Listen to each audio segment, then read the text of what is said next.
Matt, my friend, welcome to the show. Always a pleasure. How weak is Ukraine as a government? And well, let me restate it. How weak is the Zelensky government as we speak?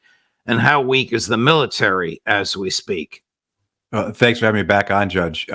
It's every week goes by, it becomes alarmingly more clear that this is a government and a military, a country that is teetering on collapse. It's this house of cards that we talk about all the time, and the conditions that this house of cards are set on, whether it be the government, the economy, the military, are continuing to be undone and worsened by decisions made by those in power, both in the U.S. And NATO and in Ukraine. And say, case in point, over a period of many months, the Ukrainians were launching incursions into the Belgorod region of Russia, and it's in the northeast part of Ukraine, essentially northeast of Kharkiv. And the Russians warned them, if you continue this, we will have to act in response. And in particular, we'll have to push into Ukraine further and create a buffer zone. And that's exactly what we saw happen in the last week as Russia pushed its forces out of the Belgorod region across the Ukrainian border into those parts northeast of Kharkiv, where there had been no front line. So where Ukraine and Russia share about a 1,400-mile border, I think, the front line is only 600 miles. But through their stupidity, through their arrogance, maybe because they were trying to think 2 or 3 moves ahead, and somehow that by launching these attacks into Russia, it would cause something else to happen. What they got in response, though, was something that was very predictable and stated by the Russians, actually, that we will basically escalate this war. We will now, the Ukrainians, have to deal with a much greater, a much longer front line. They have to divert troops, material, munitions from the other parts of the front line to support this new part of the front line. So, I mean, we see these decisions being made continuously by those in power, whether directly by the Ukrainians or pushed by those in the West, particularly the Americans, say, that are undoing at a very rapid and worsening pace, basically exponentially undoing Ukraine, whether it be in its government, whether it be its military, whether it be its economy, to the point where, maybe a year ago we would talk about the dangers of collapse. Now it seems like we should be talking more about when will the collapse occur? How much longer can the Ukraine government stay afloat, basically? How much longer can it hold the front lines where it is continuing to be overpowered, overmatched? And it's only going to worsen. Now, just finish with this, with the Wall Street Journal the other day had a story where in the last 6 months, the Russians have increased missile and drone attacks by a factor of 45%. All right. So in the last 6 months, you've seen 45% more missile and drone attacks by Russia against Ukraine. And that's only going to increase. The Russian defense industrial output is only increasing. It's only bettering from the point of view of the Russians, not from the point of view of the Ukrainians or NATO, of course. But I mean, so the situation is worsening because their adversary is smart, adaptive, prepares, plans, doesn't make stupid mistakes, doesn't do things irrationally, doesn't do things without understanding the consequences. Right. Meanwhile, the West and Ukraine continue to do these things that undo their position. President Zelensky's term expires a week from today on May 20th. He chose to cancel elections.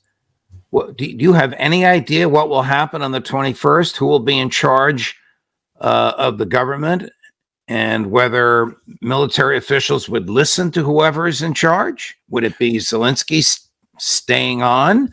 Would it be the head of the military? Would it be the general that he fired, who was his political adversary? Right. No, I mean, my understanding is that this is one of the reasons why Tony Blinken went to Ukraine this week, was to shore up and to really promote American support, the American backing of the Zelensky government. This is one of those things I was just, talking about, Judge, where their decision making is incredibly poor, and they don't plan out or think out what the consequences are going to be. Look, I took part in Iraq and Afghan wars, and in one of my times in Iraq and in my time in Afghanistan, we had elections there.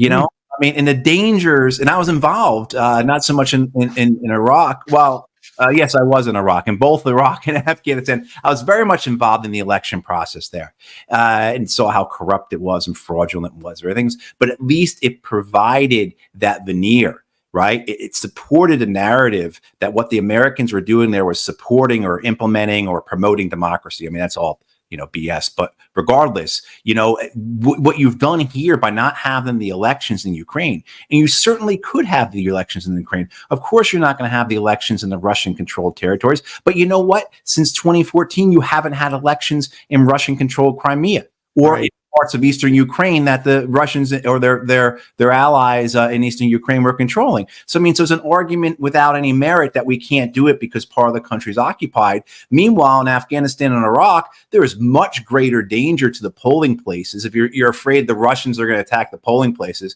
which they're not going to do. But, certainly we did it in Afghanistan and Iraq, where the insurgency, the resistance targeted the polling places, and we knew they were, and they said they were going to. So, I mean, all the arguments why you can't have an election come undone based upon not just experience in other wars the United States has participated in, but in Ukraine itself. But now, without having these elections, you have an illegitimate government. And I don't think the Russians are going to do anything other than point out that fact over and over again. And now your narrative about democracies versus autocracies really starts to fall apart. Now, I want to ask you, and I will in a second, with whom the Russians would even negotiate. But before we do, since you mentioned this so crystal clear, cut 14, Chris. Here is Secretary Blinken earlier today with President Zelensky in Kyiv. The assistance is now on the way. Some of it's already arrived. More of it will be arriving.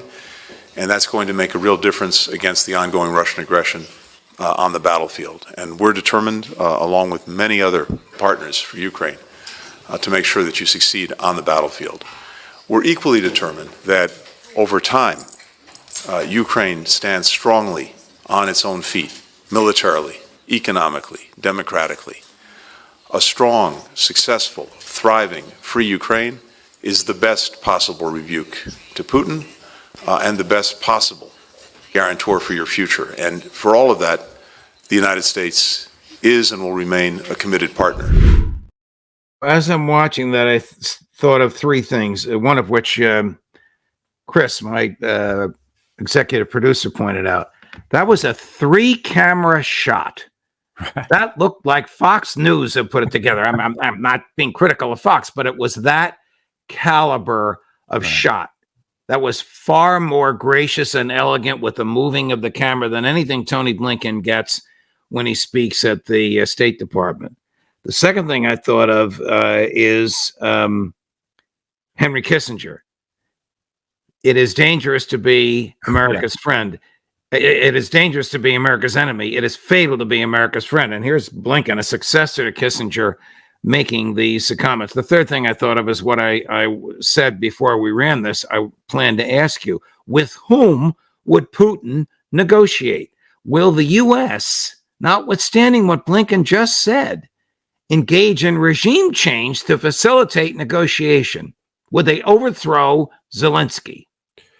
I think there's certainly the history in the United States to do so. Vietnam, of course, being the best example, say in 1963, what happens there, as well as pushing in both Iraq and Afghanistan. We saw this, pushing the political process to try and bend to the internal domestic political process of those countries to bend towards the American will.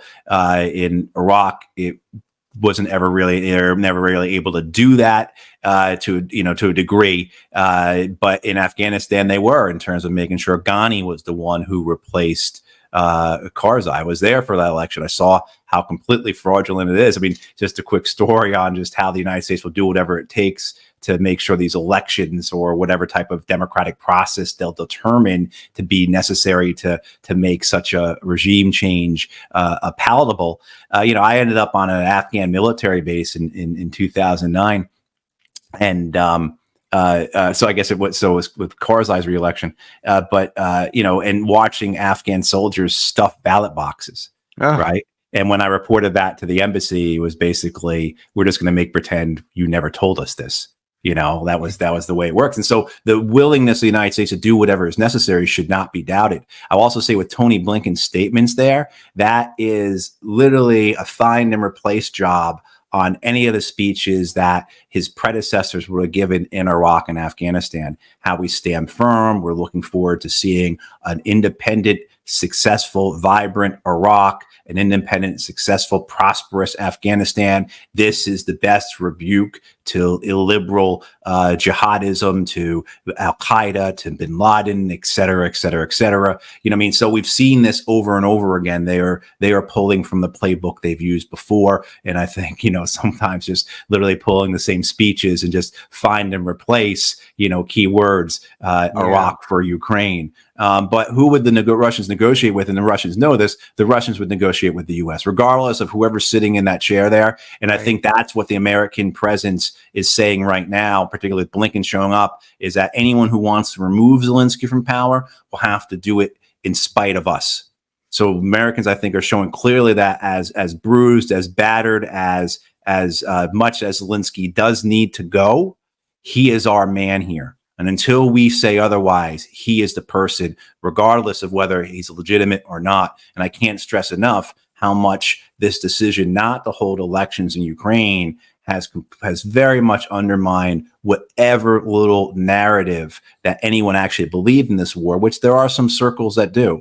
That any narrative has been completely undermined now, as you say, Judge, after next Monday, when he's no longer the legitimate president or leader of Ukraine. Here is our man in Kyiv, seated right across from Secretary of State Blinken. The same comments, the same room, the same press conference at which the three cameras were picking up the Secretary of State earlier today, cut number 13. Thank you so much. Thanks for coming to Ukraine, especially these days. Not simple period for Ukraine, and a tough period for the east of our country, for our warriors. Thank you that you came, especially these days, to support Ukraine. We need today 2 patriots for Kharkiv region, because the people are under attack, civilians and warriors, everybody, they are under Russian missiles.